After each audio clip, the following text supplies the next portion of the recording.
I love Kenny McCormick, and I want you to love him too.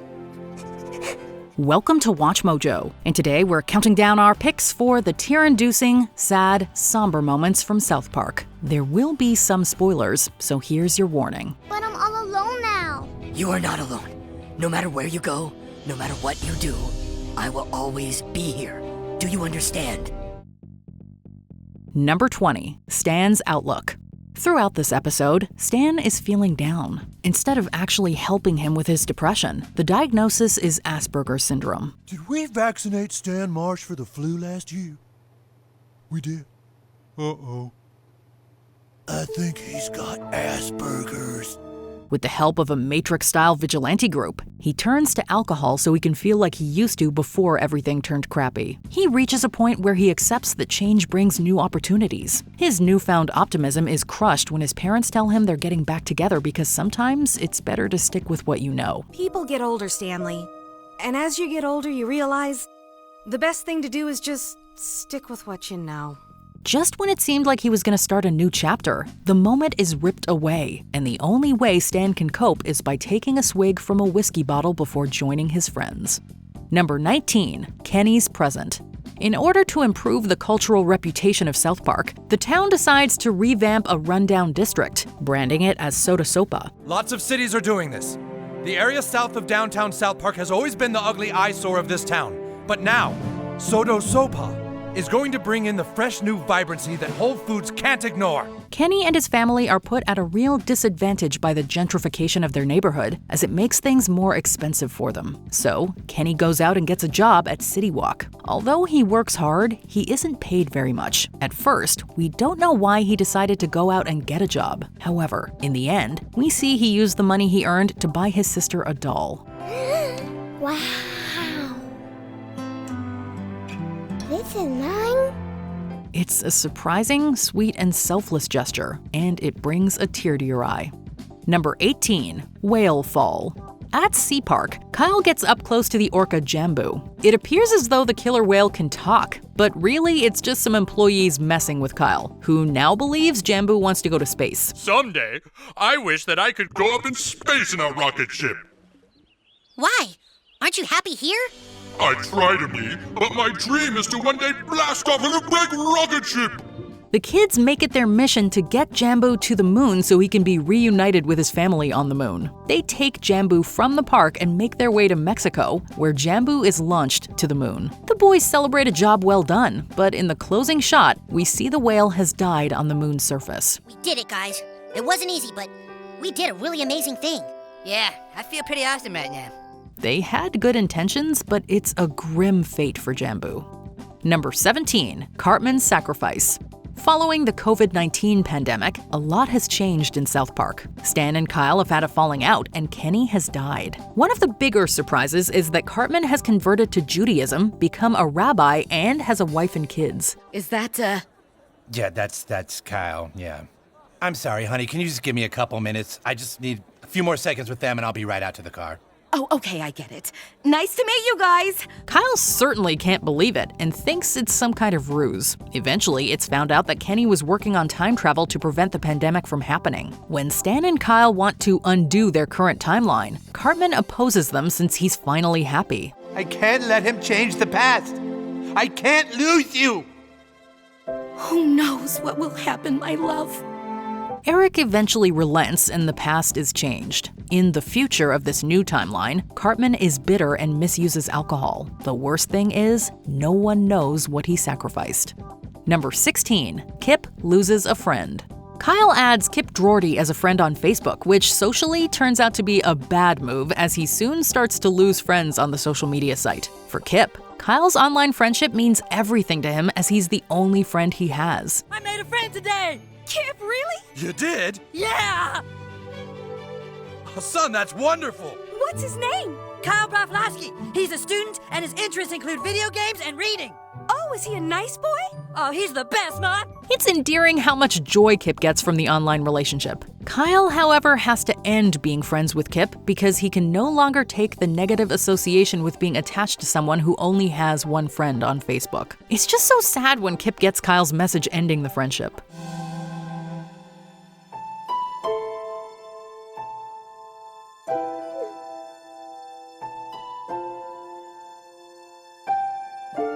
Luckily, Kip gets all of Stan's friends, so there is a silver lining. Number 15. Cartman's feelings for Wendy. There's a debate held at the elementary school on whether or not the flag of South Park should be changed. Wendy and Cartman end up on the same team, and at first she's less than thrilled about having to work with him. Okay, Wendy and Eric can team up.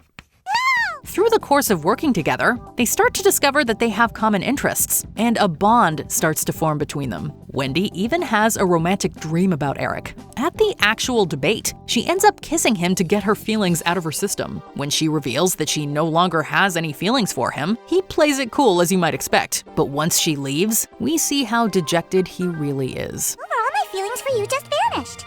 Oh, yeah, totally. I'm totally back to normal. See you later. Yeah, see you later. Oh.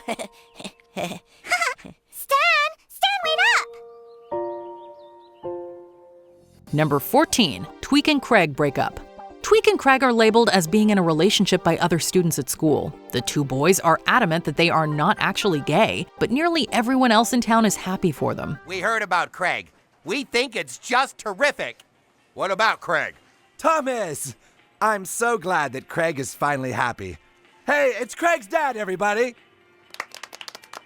In order to get out of the situation, Craig tells Tweek that they have to publicly break up so that way they'll be left alone. When the time comes, Tweek takes it to another level, suggesting that Craig was seeing someone else. This wasn't part of the plan. Well, guess what, Craig? Love doesn't follow a plan. Yeah!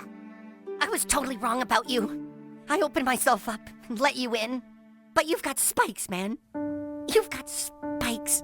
It's a moving display of vulnerability by Tweek. It actually brings everyone down, as the heartbreak resonates with the town. The situation may have been faked, but the emotions are real. Number 13. Cartman saves Kyle. At the Pentagon, government officials open a portal to Imagination Land, but Man Bear Pig comes through it and begins wreaking havoc. What is it?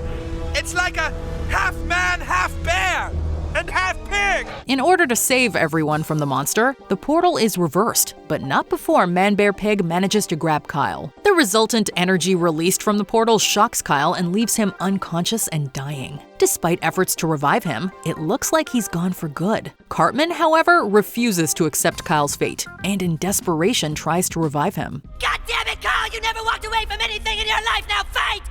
Fight! Fight! Right now! Fight! Fight! Fight! Just when it seems all hope is lost, Kyle regains consciousness. You could argue that Cartman did it for selfish reasons, but he did break down at the thought of losing Kyle. Number 12. Satan's Sacrifice. Man Bear Pig is real, and he's a danger to everyone. Kyle, Cartman, Kenny, and Al Gore are able to convince Satan to stop Man Bear Pig. The two face off in an intense battle. I must admit, people up here on Earth have been doing a lot of my work for me lately. Maybe it is time I did something for them. Sadly, Satan is overpowered and left for dead. Before passing on, he admits his regret for not being able to stop Man Bear Pig. It's quite shocking to see him go because it's hard to imagine that he could die. But as he informs Kyle, everyone dies. Hey, kids. I'm sorry. No, Satan, you can't die. Everyone dies. I just wish I could have helped you. Even though his last moments were painful to watch, at least he ascended into heaven and is in a better place. Number 11. Chad's Breakdown. Cartman gets sent to a weight loss camp and he is not happy about it. I'm afraid he's a little moody. Oh, we'll change that. Hello, camper. My name is Rick. How are you doing? Well, I'm pissed off, Rick. How are you? I'm doing great. Why don't you come on out and we'll get you oriented? It's not long before he's able to take advantage and start exploiting his fellow campers for his personal profit. The other kids are earnestly trying to make a positive change in their lives in order to be healthy. Eric comes with a plan to sneak in sweets to the camp so he can sell sweets to the others. Chad is in tears because he wants to stop eating junk food, but he can't help himself. Always gonna be fat. I don't want to eat no sweets, but I can't control myself when they're right in front of me like this. All my life I've been fat. I've been to 7 camps and I swore to my mama that I'd lose the weight. I want to, but I can't help myself. Cartman's solution is to sell Chad a chocolate bar, not caring in the slightest about Chad's pain. Number 10. Beautiful Sadness. No thanks. I love life. Huh? But you just got dumped. In spite of all its crude humor and persistent attempts to offend anyone and everyone, South Park still contains some undeniably sweet and even philosophical moments. One of these comes at the end of the episode Raisins, which follows Stan as he sinks into a depression after being dumped by Wendy, after which he joins the Goth Kids. But when Butters is also dumped, he tells Stan and the Goths that no matter how sad he is, he's still happy that something could make him feel that way. This is because it means that he felt something really good before. Wise words, Butters. Wise words. So I have to take the bad with the good. So I guess what I'm feeling is like a beautiful sadness. I guess that sounds stupid. Yeah. Number 9. Wendy uses Photoshop. This is a fantasy, you moron! You ever heard of Photoshop? Over the years, Wendy has taken up a lot of causes and stands on a lot of soapboxes, often succeeding at making her voice heard. But not this time. She aims to stop the trend of young girls photoshopping images of themselves after the other 4th graders jump on the bandwagon, but to no avail. With the boys all fooled by the obviously fake pictures, Wendy becomes increasingly frustrated until she's finally forced to give up. We see her abandon her mission and tearfully Photoshop her own picture, sending it out to the other kids right before the credits roll. Talk about disheartening. Number 8. The Mountain Lion's Death. Hi, Daddy! Woodland Critter Christmas is probably the most unfamily-friendly Christmas special to ever air, featuring a satanic cult of Disney-esque animals trying to birth their savior, the Antichrist. Stan becomes their unwitting assistant when he's sent out to slay a mountain lion who keeps killing pregnant members of the critters. After Stan murders the lion, which seems like the right thing to do at the time, a trio of lion cubs crawls out of the cave to mourn their mother. Mommy? Mommy! Stan is just as horrified as the audience by what he's done, as the orphaned lions sob uncontrollably over their dead parent. The tiny cubs all gathered together and cried, all alone in the world because their mother had died. Number 7. Cancer. We got a lot of work to do and not much time to do it in. Who are you? In one of the show's most polarizing episodes, Stan finds himself coaching a hockey team of kindergartners. While this might sound relatively simple, problems arise when one player, Nelson, has terminal cancer.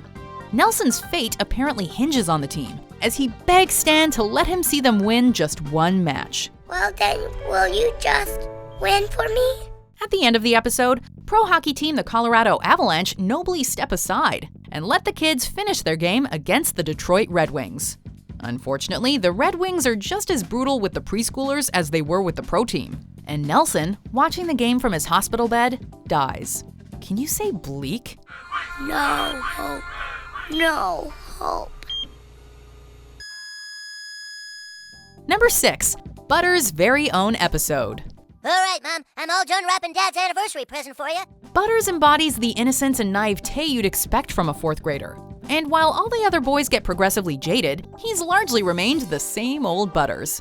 But his optimism is undercut by the tragedy of his home life, his closeted gay father, and an increasingly unhinged mother. In Butters' very own episode, Mrs. Stotch seemingly drowns Butters, and then she and her husband go to great lengths to cover up her crime until Butters finds his way back home. Awful as it is, it's clear that they do love their son at least a little, proven by Linda Stotch's heartfelt emotional breakdown when Butters fakes his own death in season 9. Number 5. Grandpa Marsh's Alzheimer's. I got a present for my grandson. Come here, Billy. Stan's grandpa's forgetfulness has been played for laughs frequently throughout the show, but in later seasons it becomes much more upsetting when we finally learn he's been diagnosed with Alzheimer's disease. He just can't keep straight who's who anymore, always calling Stan Billy and commenting about how Shelley is still just a baby, until Stan reminds him that she's actually 13.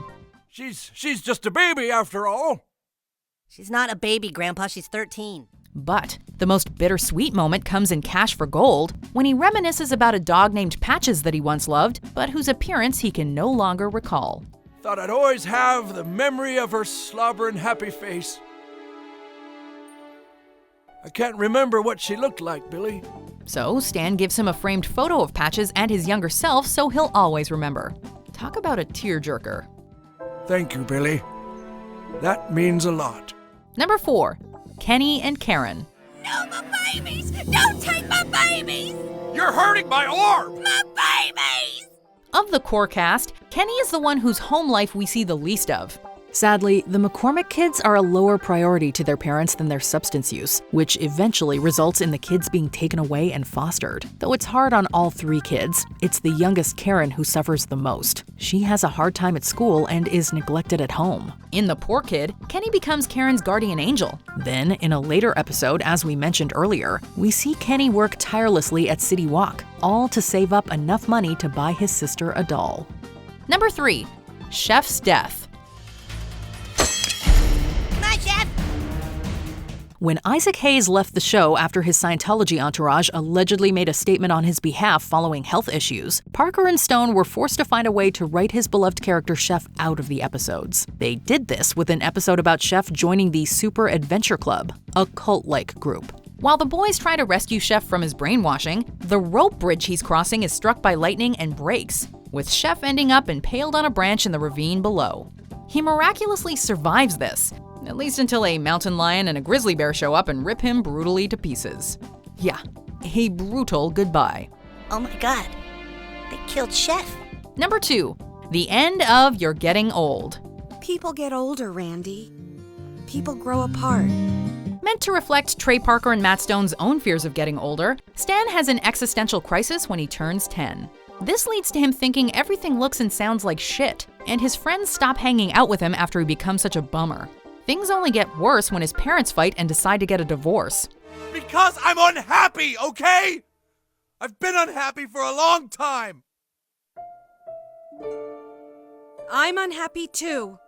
The episode ends with a montage of Stan, Shelley, and Sharon moving out on their own and leaving Randy behind, while Fleetwood Mac's Landslide plays in the background.